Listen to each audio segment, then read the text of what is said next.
13 জুনের রাতটা ছিল ইসরায়েলের জন্য এক দুঃস্বপ্ন। তেল আভিভের আকাশে গর্জে উঠেছিল ইরানের মিসাইল, কিন্তু সেদিন কেউ জানত না এই হামলাতেই ভেঙে যাবে ইসরায়েলের বহু বছরের লুকোনো গোপন সাম্রাজ্য। 3 মাস কেটে গেছে, ইসরায়েল বারবার বলছে ক্ষতি নেই, হামলাগুলো প্রতিহত করা গেছে। কিন্তু হঠাৎ করেই দেশ জুড়ে ছড়িয়ে পড়েছে এক চাঞ্চল্যকর খবর। ইসরায়েলি অনুসন্ধানী সংবাদ মাধ্যম দ্য গ্রেট জন প্রকাশ করেছে এমন তথ্য যা শুনে স্তব্ধ গোটা মধ্যপ্রাচ্য। খবরে বলা হয়েছে ইরানের মিসাইলের আঘাতে ক্ষতিগ্রস্ত হয়েছে একটি ভূগর্ভস্থ গোপন সামরিক ঘাঁটি। আর সেটি কোথায় জানো? তেল আবিবের মাঝখানে একটি বিলাসবহুল অ্যাপার্টমেন্টের নিচে। নাম দ্য ভিঞ্চি কমপ্লেক্স। দেখতে যেন কোনো রাজকীয় আবাসিক টাওয়ার, কিন্তু এর মাটির নিচে তৈরি করা হয়েছে ইসরায়েল আমেরিকার যৌথ গোয়েন্দা কমান্ডো অ্যান্ড কন্ট্রোল সেন্টার, যার কোড নেম সাইট 81। গোপনে নির্মিত এই বাংকারে বসেই গোয়েন্দা তথ্য বিশ্লেষণ করা হতো, ড্রোন হামলার টার্গেট ঠিক করা হতো, আর ইরান সহ মধ্যপ্রাচ্যের বহু অভিযানের সিদ্ধান্ত নেওয়া হতো। কিন্তু ওই হামলায় যখন মিসাইল আঘাত আনে দ্য ভিঞ্চি টাওয়ারে, তখন মুহূর্তেই বন্ধ হয়ে যায় পুরো এলাকার যোগাযোগ ব্যবস্থা। ঘিরে ফেলে ইসরায়েলি পুলিশ, সাংবাদিকদের ঢুকতে দেয়া হয় না, ছবি তোলার সুযোগও নেই। ফক্স নিউজের এক সাংবাদিক লাইভে যেতে চেয়েছিলেন, কিন্তু সম্প্রচার শুরুর কয়েক সেকেন্ডের মধ্যেই তাকে জোর করে সরিয়ে দেয়া হয়।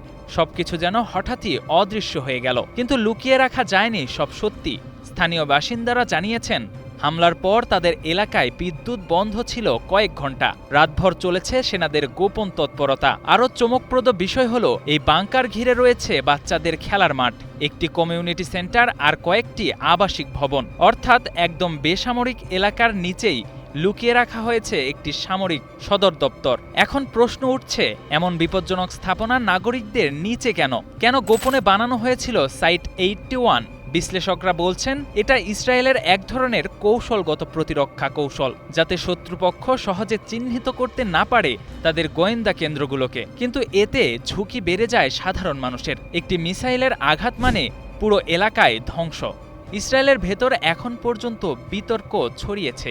কেউ বলছে এটা জাতীয় নিরাপত্তার প্রয়োজন, আবার কেউ বলছে আমাদের ট্যাক্সের টাকায় আমাদের মাথার নিচে বানানো হচ্ছে যুদ্ধের ঘাঁটি। ইরানের এক আঘাতে যে গোপন সাম্রাজ্য ভেঙে পড়েছে তা হয়তো এখনো পুরোপুরি প্রকাশ পায়নি, কিন্তু একটা বিষয় পরিষ্কার, মাটির নিচে যা ছিল লুকিয়ে তা এখন উঠে এসেছে পৃথিবীর আলোয়।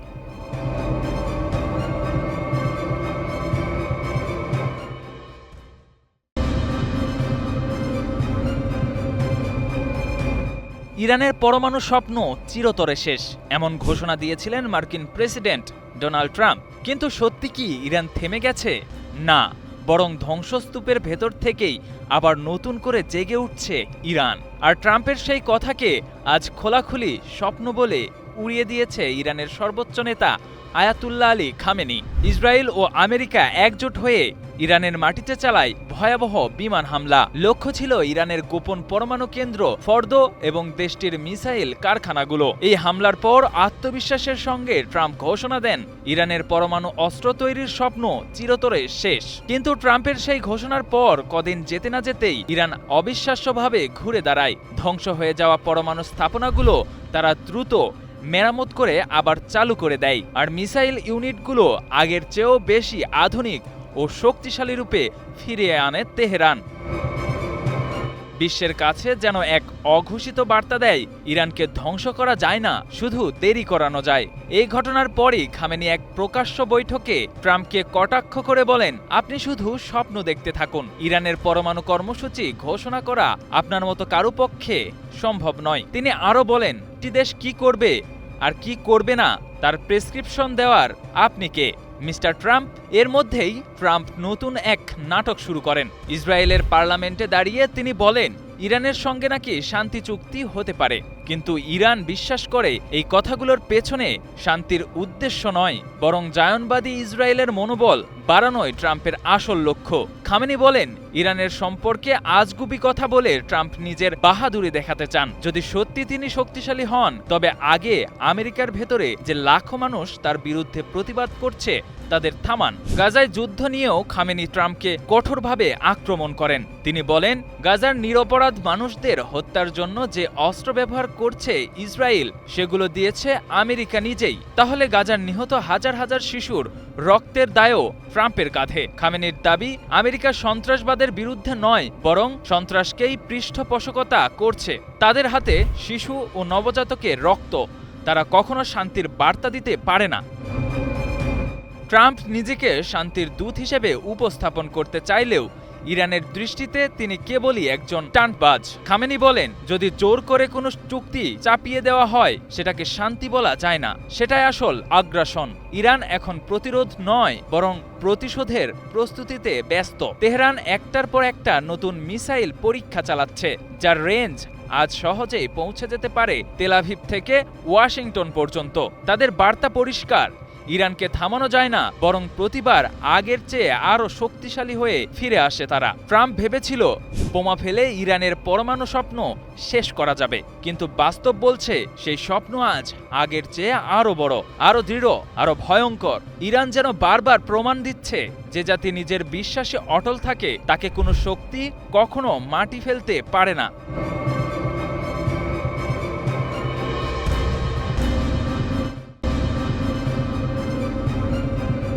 গাজায় ধ্বংসযজ্ঞের পর নতুন করে আগুন জ্বলছে মধ্যপ্রাচ্যে। এবার ইসরায়েলের নিশানায় লেবানন। দখলদার নেতানিয়াহুর বাহিনী দক্ষিণ লেবাননে ভয়াবহ বিমান হামলা চালিয়েছে। এই হামলায় নিহত হয়েছে অন্তত একজন, আহত 7 জন। লেবাননের প্রেসিডেন্ট সরাসরি অভিযোগ তুলেছেন, ইসরায়েল আগ্রাসনের নতুন অধ্যায় শুরু করেছে। ইসরায়েলি সেনারা জানিয়েছে, এই হামলার লক্ষ্য ছিল লেবাননের প্রতিরোধ যোদ্ধা ও তাদের মিত্র গোষ্ঠী। তবে বৈরুত বলছে, বোমা পড়েছে বেসামরিক স্থাপনায়, স্কুল, দোকান আর বসতবাড়িতে। আনাদুল এজেন্সির খবরে জানা গেছে, রাতের আধারে সিনাই অঞ্চলে প্রতিরোধ গোষ্ঠীর অবকাঠামোতেও আঘাত এনেছে ইসরায়েল। তাদের দাবি, সেখানে বেসামরিক ছদ্মবেশে কার্যক্রম চালাচ্ছিল প্রতিরোধ যোদ্ধারা। লেবাননের প্রেসিডেন্ট জোসেফ আউন বলছেন, এই হামলা কেবল সামরিক নয়, অর্থনৈতিক যুদ্ধ। ইসরায়েল ইচ্ছে করেই অবকাঠামো ধ্বংস করছে, যাতে লেবাননের পুনরুদ্ধার থেমে যায়।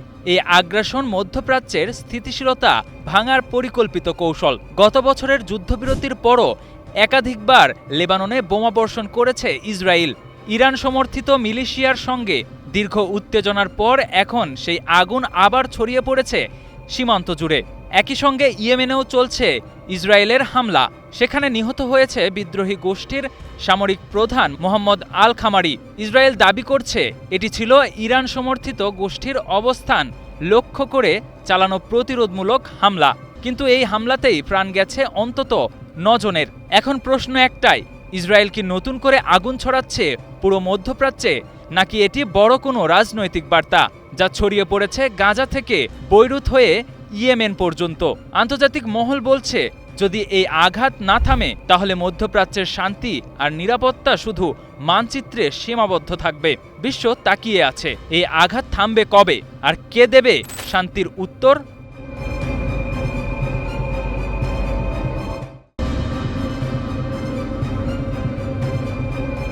ফিলিস্তিনে শান্তির সুবাতাস বইছে, এমনটা অনেকেই বলছেন, কিন্তু বাস্তবতা কি সত্যিই তাই?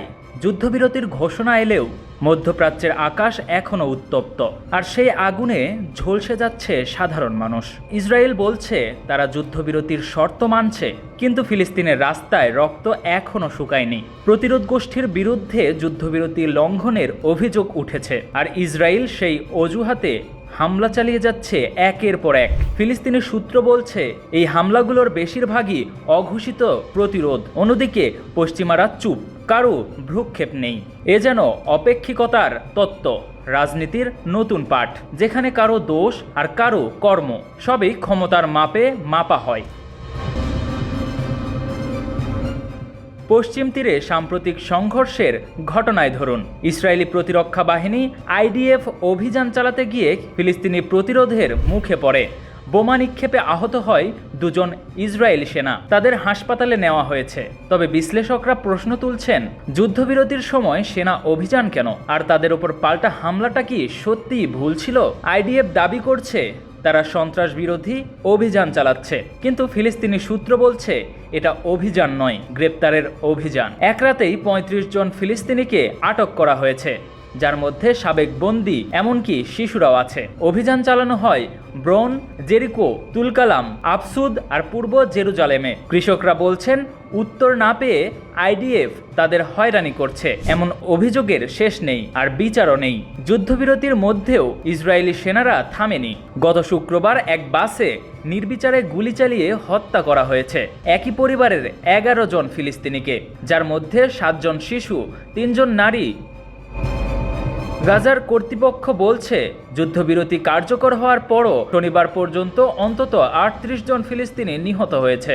গাজার উত্তরাঞ্চলে এখন ধ্বংসস্তূপী নতুন শহর। মানুষ ফিরছে নিজেদের বাড়ির সন্ধানে, কিন্তু অনেকেই আর চিনতে পারছে না কোথায় ছিল তাদের ঘর, কোথায় রাস্তা, কোথায় দেয়াল। এ যেন এক মৃত্যুপুরী, যেখানে শান্তির নামে চলছে লাশের মিছিল। ইসরায়েল মিশন সীমান্তে রাফা ক্রসিং এখনও বন্ধ। খাদ্য, ঔষধ, মানবিক সহায়তা সব আটকে আছে সীমান্তে। জাতিসংঘ বলছে এখন গড়ে দিনে মাত্র 560 টন খাদ্য পৌঁছাচ্ছে গাজায়, যা লক্ষাধিক ক্ষুধার্ত মানুষের প্রয়োজনের তুলনায় অতি নগণ্য। ইসরায়েলি প্রধানমন্ত্রী দপ্তর জানিয়েছে যুদ্ধবিরতির শর্ত ফিলিস্তিনি গোষ্ঠী সম্পূর্ণ না মানা পর্যন্ত রাফা খুলবে না। তাহলে প্রশ্ন একটাই, এই যুদ্ধবিরতি কি সত্যিই শান্তির পথে এক ধাপ, নাকি ফিলিস্তিনের জন্য নতুন এক প্রতারণা?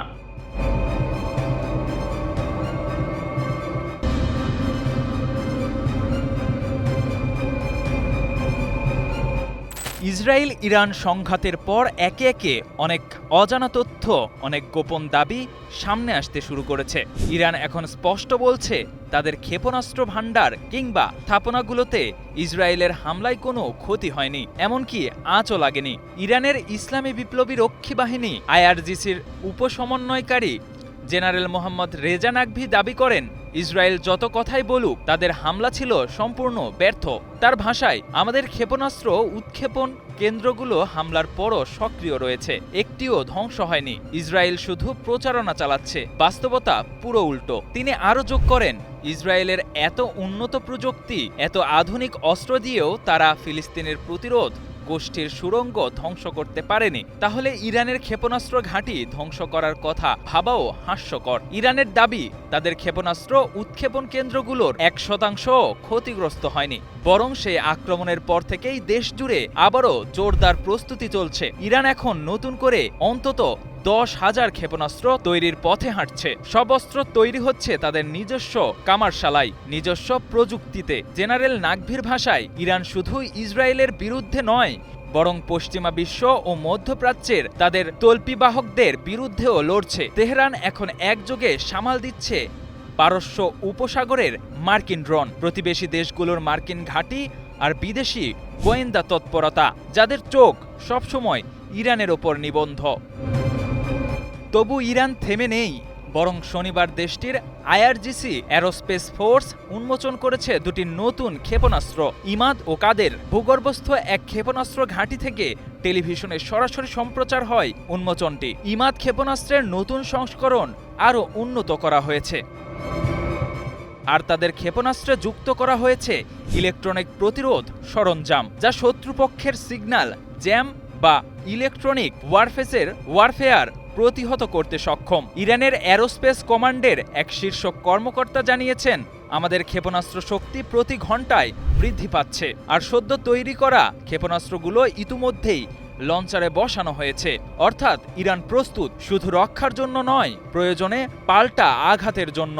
অন্যদিকে ইরানের পার্লামেন্টের অর্থনীতি কমিশনের চেয়ারম্যান শামসুদ্দিন হোসেনি ইসরায়েলকে ইঙ্গিত করে বলেছেন, জায়নবাদী শাসন ব্যবস্থা এই অঞ্চলের শান্তি ও নিরাপত্তাকে হুমকির মুখে ফেলেছে। জেনেভায় অনুষ্ঠিত আন্তঃসংসদীয় ইউনিয়ন সম্মেলনে তিনি বলেন, ইরানের লক্ষ্য কোনো দেশকে ভয় দেখানো নয়, বরং পারস্পরিক বোঝাপড়া ও সহযোগিতার মাধ্যমে অভ্যন্তরীণভাবে টেকসই নিরাপত্তা নিশ্চিত করা। কিন্তু বাস্তবতা হচ্ছে, ইসরায়েল এখনও আতঙ্কে আছে ইরানের গোপন ক্ষেপণাস্ত্র শক্তি নিয়ে, আর ইরান তারা যেন প্রতিদিন আরও শক্তিশালী হচ্ছে, আরও আত্মবিশ্বাসী। ইরানি আকাশে আজও ভেসে বেড়াচ্ছে নতুন ক্ষেপণাস্ত্রের গন্ধ, যেন ঘোষণা দিচ্ছে আমাদের দমন করা যাবে না, কেবল বিলম্বিত করা যাবে।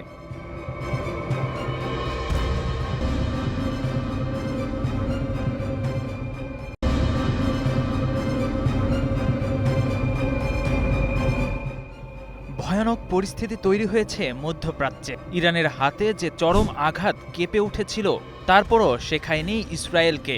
আবারও নতুন যুদ্ধের পায়তারা চলছে পশ্চিমাদের কূটনীতিতে। পরিস্থিতি এখন এমন এক মোড়ে দাঁড়িয়েছে যেখানে কয়েকটি ইরান ইসরায়েল সংঘাত কেবল সময়ের অপেক্ষা। কিন্তু ইরানও বসে নেই। তারা জানে আঘাত আসবে, তাই সব দিক থেকেই নিজেদের প্রস্তুত করছে ইসলামী বিপ্লবী সরকার। সামরিক শক্তি, কূটনৈতিক সম্পর্ক আর অভ্যন্তরীণ নিরাপত্তা, তিনটি ক্ষেত্রেই পরিবর্তন দেখা যাচ্ছে। পশ্চিমা দেশগুলো, বিশেষত আমেরিকা, ইসরায়েল ও কিছু ইউরোপীয় শক্তি ইরানের ওপর চাপ বাড়াচ্ছে। নিষেধাজ্ঞা জোরদার করা হচ্ছে, মধ্যপ্রাচ্যের সামরিক উপস্থিতি বাড়ছে এবং কূটনীতি তীব্রতর হচ্ছে। ফলে আঞ্চলিক ক্ষমতার নিয়ন্ত্রণকে কেন্দ্র করে উত্তেজনা বেড়ে চলেছে। সিরিয়া, লেবানন, ইরাক ও ইয়েমেনে ইরানের প্রভাব বাড়ার ফলেই ইতিপূর্বে দৃশ্যমান অস্থিরতা আরও জোরদার হচ্ছে। কূটনীতির এ পর্যায় থেকে উত্তেজনা যে ধীরে ধীরে প্রকাশ্যে হুমকিতে পরিণত হচ্ছে তার প্রমাণ আমরা দেখতে পাচ্ছি। সরাসরি হুমকি, শক্তি প্রদর্শন এবং কৌশলগত জোটবদ্ধতা, এসবই যুদ্ধের সম্ভাবনাকে বাড়িয়ে দিচ্ছে। ভিতরে এসে দেখা যায় জুন মাসের 12 দিনের সংঘাতের পর ইরানের অভ্যন্তরে ব্যাপক শুদ্ধি অভিযান শুরু হয়েছে।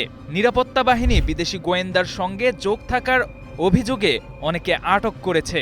খবর আছে কিছু ব্যক্তির সঙ্গে ইসরায়েলি সূত্রের দীর্ঘমেয়াদী যোগাযোগ ছিল। এমন তথ্যই তাদের বিরুদ্ধে ব্যবস্থা নিতে বাধ্য করেছে।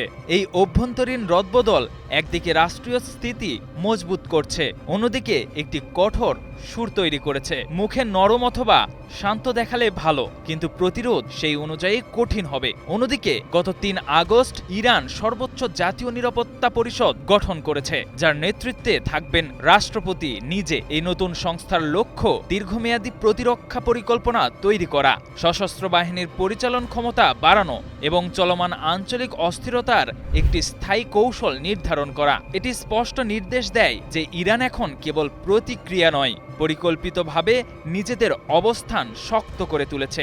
গত কয়েক সপ্তাহে ইরানীয় শীর্ষ নেতাদের মস্কো সফর এবং রুশ শীর্ষস্থানের সঙ্গে বৈঠক ইঙ্গিত দেয় কৌশলগত সহযোগিতা বাড়ানোর একটি ছবি। রাশিয়ার সঙ্গে সম্পর্ক মজবুত হলে কূটনীতিক ও সামরিক ভারসাম্যও বদলে যেতে পারে।